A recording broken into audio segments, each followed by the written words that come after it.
Antes de entrar a TT firmé 4 páginas. Las leí, una por una, las llené a mano y puse mi firma al final. En esas 4 páginas me advertían sobre el estrés que podía sentir, sobre recuerdos dolorosos que podían salir a la superficie, sobre la confidencialidad que debía guardar y sobre que mi pago no tenía devolución bajo ninguna circunstancia. Era un documento detallado, cuidadoso incluso, pero había algo de lo que ese documento nunca habló y que 5 días después se convirtió en una parte enorme de mi vida. Un sistema de metas, porcentajes y compromisos firmados que un staff iba a estar revisando durante los siguientes 3 meses.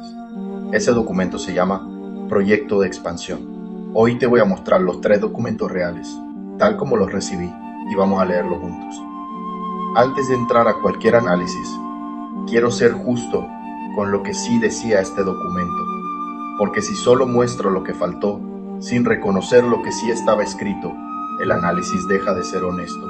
Según el documento, TT es descrito como el siguiente paso en el entrenamiento de desarrollo personal y se explica que comienza donde termina re-evolución, aunque el texto aclara que no es una continuación del mismo programa. El documento también advierte con todas sus letras que ciertos ejercicios pueden despertar recuerdos de sucesos del pasado, que esos recuerdos pueden ser difíciles de asumir y que pueden producir dolor y pena. Incluso recomienda algo que pocas veces se ve en este tipo de textos. Si tienes dudas sobre tu capacidad de enfrentar ciertos recuerdos, reconsidera tu participación.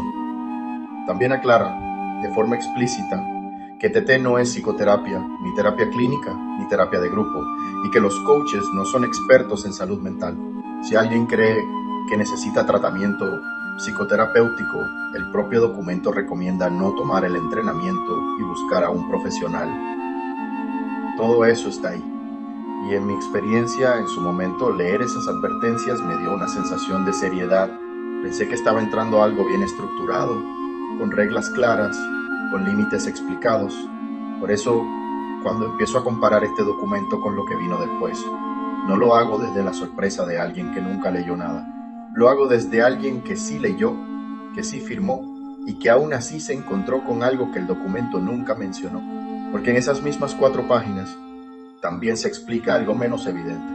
El texto dice que el entrenamiento se nutrirá de su compromiso e intención y de los demás participantes, no del trabajo del coach o del material del entrenamiento. Leído rápido, suena a una invitación a comprometerse. Leído con calma, es también una forma de poner el peso del resultado sobre la persona que paga, no sobre quien lo organiza. El mismo documento dice algo más, que el miedo y las dudas antes de empezar son parte del entrenamiento. No dice que deban ignorarse, dice que hay que mantener la intención y el compromiso ante cualquier obstáculo que se presente.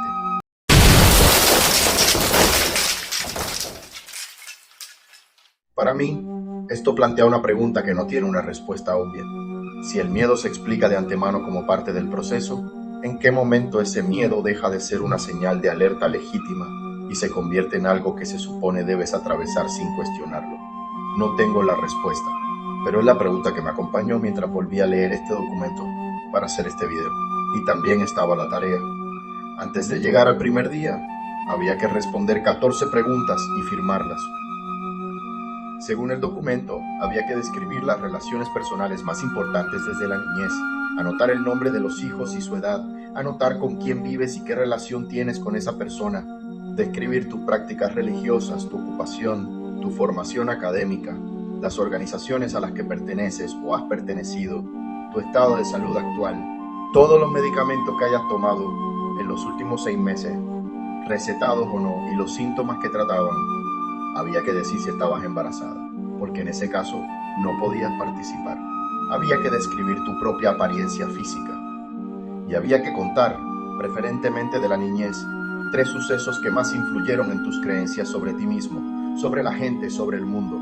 No estoy diciendo que pedir esta información sea, por sí mismo, algo ilegal o inusual. Muchos procesos de acompañamiento piden historia personal para poder ayudar. Pero en mi experiencia, lo que ese formulario terminó generando fue que, antes de que el entrenamiento empezara formalmente, el staff ya tenía sobre el papel un mapa bastante completo de mis heridas. mis miedos de infancia, mi situación de salud, mis creencias religiosas y mis metas de vida. Y esto, para mí, plantea una pregunta que dejo abierta. ¿Qué tanto puede usarse ese mapa después para saber exactamente qué decir y en qué momento decirlo? Después venía la última página, la de los términos y condiciones. Ahí firmaba que había leído minuciosamente el documento, que había comprendido todas las preguntas y recomendaciones, que había respondido con honestidad, que asumía mi responsabilidad de elección y que aceptaba que el pago era intransferible y sin devolución. También firmaba que aceptaba la regla de confidencialidad. 4 páginas. Salud, dinero, confidencialidad, infancia, miedo, terapia, responsabilidad. El documento habla de casi todo, pero en ninguna de esas 4 páginas aparece, ni una sola vez, la frase proyecto de expansión. No se explica que existiría un documento de metas con fechas límite. No se explica que habría que llegar a un porcentaje específico de avance para poder asistir al segundo encuentro. No se explica que habría un monto de dinero que declarar como meta comunitaria. Nada de eso está ahí. Y por eso, antes de seguir, quiero dejar clara la pregunta que sostiene todo este video. ¿Por qué un documento tan detallado en tantos otros temas no explicó con ese mismo nivel de detalle la parte del programa que más tiempo, más seguimiento y más compromiso económico y personal terminó ocupando? En el video anterior ya conté lo que pasó el quinto día, el ejercicio en el que nos hicieron declarar en público cuántas personas llevaríamos al siguiente entrenamiento. No voy a repetir esa parte. Lo que quiero mostrarte ahora es lo que recibimos físicamente ese mismo día, después de esa dinámica. Un calendario y una carpeta con el proyecto de expansión. El calendario no era solamente una lista de fechas bonitas. Según el documento, el 10, 11 y 12 de enero aparecen marcados como el primer encuentro TT, llamado Encuentro de Poder. Y en las notas del mismo calendario aparece una instrucción específica. Para ese primer encuentro había que llevar el proyecto de expansión impreso dentro de una carpeta blanca con aros de metal. Es decir, el documento que debía llevar impreso y encuadernado el proyecto de expansión aparece mencionado en el calendario, pero el calendario mismo se entrega el mismo quinto día, no antes.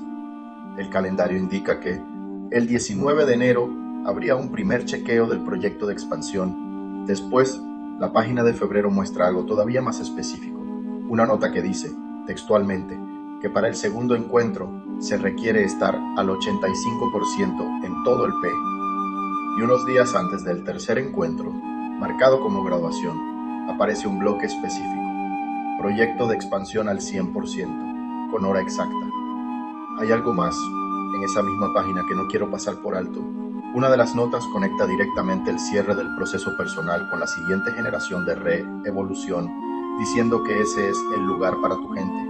No voy a decirte que esa frase prueba que el proyecto de expansión se trataba únicamente de conseguir gente para el siguiente entrenamiento, porque no es así.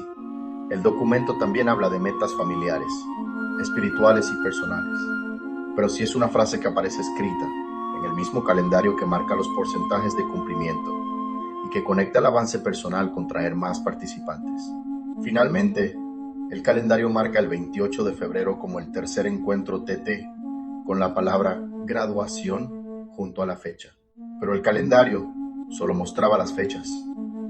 El documento que venía junto a él mostraba hasta dónde querían entrar en nuestras vidas. Ese documento se llama Proyecto de Expansión y en la portada del mismo aparece una instrucción muy concreta. Escribir los objetivos y las acciones de forma clara y medible, porque tenían que cumplirse al 100% para el tercer encuentro, porque tú lo declaraste.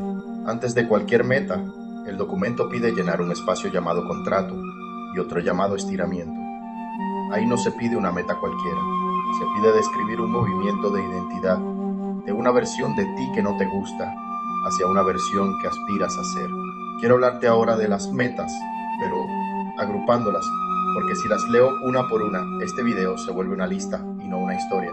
Primero está la meta comunitaria. El documento pide declarar una ayuda a una asociación civil, la dirección de esa asociación, el nombre de un encargado, un teléfono de contacto, y después pide algo más específico todavía. Una meta comunitaria de equipo con un monto declarado de 50,000 pesos. Quiero ser cuidadoso aquí. El documento no dice a dónde va ese dinero exactamente, ni dice que el staff se quede con una parte, ni dice que esa asociación sea falsa. Yo no puedo afirmar nada de eso porque no está en el documento y no tengo evidencia de ello. Lo que sí puedo decirte es que ahí, en un documento de metas personales, aparece un monto de dinero declarado y comprometido, dentro de la misma estructura que las metas familiares, espirituales y de salud. Y eso, para mí, es parte de lo que hace a este documento diferente de una simple lista de propósitos de año nuevo. Después vienen las metas de relaciones y familia. El formato pide llenar una frase exacta. Yo voy a crear una relación de 3 palabras con nombre, me siento algo y me veo algo. Y luego pide acciones, fechas, periodicidad y una frase que se repite en cada meta del documento. Los precios que estoy dispuesto a pagar son. Esa frase, los precios que estoy dispuesto a pagar, no aparece una sola vez. Aparece después de casi cada meta. La comunitaria, la de relaciones, la espiritual, la de hábitos, la personal, la de locura, la profesional, la de trascendencia. Cada meta tiene su propio precio a declarar. Y después de cada meta, casi siempre, aparece otra frase que se repite igual de seguido. La manera en que esto será una inspiración para la gente de mi vida es, no te voy a decir que repetir esta frase sea, en automático, una técnica de manipulación. Puede leerse como una forma legítima de generar constancia y motivación, pero también puedo decirte lo que mi experiencia generó en mí. La sensación de que cada meta personal, hasta la más íntima, tenía que justificarse frente a los demás, tenía que convertirse en inspiración para otros, tenía que tener un precio que yo mismo declarara estar dispuesto a pagar. Y eso empieza a mover una meta de un espacio privado hacia un espacio de exhibición. Sigue la meta espiritual. Según el documento, el objetivo de esta meta es integrar a la vida la conexión, la tranquilidad y la paz a través del contacto con tu interior, con tu deidad y con la conciencia plena. Después está la meta de hábitos, que pide un mínimo de 5 veces por semana, con ejemplos como salir a correr o levantarse temprano. Y después la meta personal, que se divide en 4 áreas: cultural, imagen, salud y sexualidad, de las cuales hay que elegir al menos 2. El documento da ejemplos concretos: aprender un idioma, aprender a manejar, bajar de peso, comprar lencería, juguetes sexuales, cambiar de look, viajar. No estoy mostrando esto para insinuar nada morboso. Lo muestro porque forma parte del mismo documento que pide declarar montos de dinero, contactos de asociaciones civiles y metas familiares. Todo mezclado, todo bajo el mismo formato de acción masiva comprometida, todo con fecha límite. Luego viene la meta llamada, literalmente, meta locura. Conectar con el lado arriesgado, con el niño interior, hacer eso que siempre quisiste hacer. Después las metas profesionales y financieras. Y al final, la meta de trascendencia, donde el documento pide dejar huella y ser tu misión activamente con las personas de tu vida. Y al final de las 8 metas, una sola línea cierra todo el documento. Me comprometo a cumplir con estas metas en un 100% para el tercer encuentro de TT, con un espacio para firma y otro para fecha. Leído de forma aislada, cada meta puede sonar razonable. Casi cualquier persona quiere mejorar su salud, cuidar sus relaciones, ayudar a su comunidad, sentirse en paz.